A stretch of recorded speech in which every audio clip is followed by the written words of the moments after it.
ആശുപത്രി അധികൃതർ ആംബുലൻസ് വിട്ടു നൽകാത്തതിനെ തുടർന്ന് വയോധികന്റെ മൃതദേഹം ബൈക്കിലിരുത്തി കൊണ്ടുപോയി ബന്ധുക്കൾ.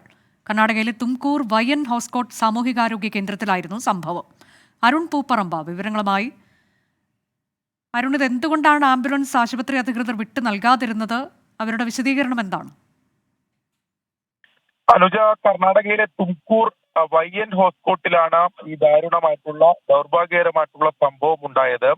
അവിടെ ഹൃദയ സംബന്ധമായിട്ടുള്ള അസുഖത്തെ തുടർന്നാണ് ഈ വയോധികനെ പിന്നീട് പെട്ടെന്ന് ഹൃദയാഘാതം സംഭവിക്കുകയും മരിക്കുകയുമായിരുന്നു.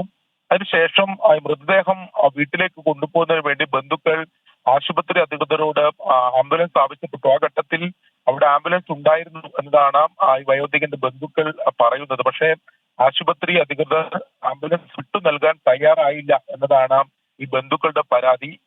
തുടർന്ന് നമ്മളിപ്പോൾ ദൃശ്യങ്ങളിൽ കാണുന്നത് പോലെ ബൈക്കിലിരുത്തി മൃതദേഹം കൊണ്ടുപോയ ഒരു ദാരുണമായിട്ടുള്ള സംഭവമാണ് ഇപ്പോൾ ഉണ്ടായിട്ടുള്ളതിന്റെ ദൃശ്യങ്ങൾ ഉൾപ്പെടെ പുറത്തു വരികയും ചെയ്തു. ഇതിൽ ആശുപത്രി അധികൃതർ നൽകുന്ന വിശദീകരണം ആ ഘട്ടത്തിൽ, അതായത് ഈ ബന്ധുക്കൾ ആവശ്യപ്പെടുന്ന ഘട്ടത്തിൽ ആശുപത്രിയിൽ ആംബുലൻസ് ലഭ്യമല്ലായിരുന്നു എന്നതാണ് ആശുപത്രി അധികൃതരുടെ വിശദീകരണം. ഇതുമായി ബന്ധപ്പെട്ട് ചില സാമൂഹിക പ്രവർത്തകർ പോലീസിൽ പരാതി നൽകുകയും കർശനമായിട്ടുള്ള നടപടി വേണം എന്ന ആവശ്യം ഉന്നയിക്കുകയും ചെയ്തിട്ടുണ്ട്. മനുഷ്യാവകാശ ലംഘനം ഉൾപ്പെടെ കാര്യങ്ങൾ ചൂണ്ടിക്കാട്ടിയാണ് നിലവിൽ എന്തായാലും പരാതി കൊടുത്തിട്ടുള്ളതിന്റെ ദൃശ്യങ്ങൾ എന്തായാലും വളരെ വേദനിപ്പിക്കുന്നതാണ്. മൃതദേഹം ബൈക്കിലിരുത്തി കൊണ്ടുപോകേണ്ട സാഹചര്യമാണ് ഉണ്ടായിട്ടുള്ളത്. അനുജ.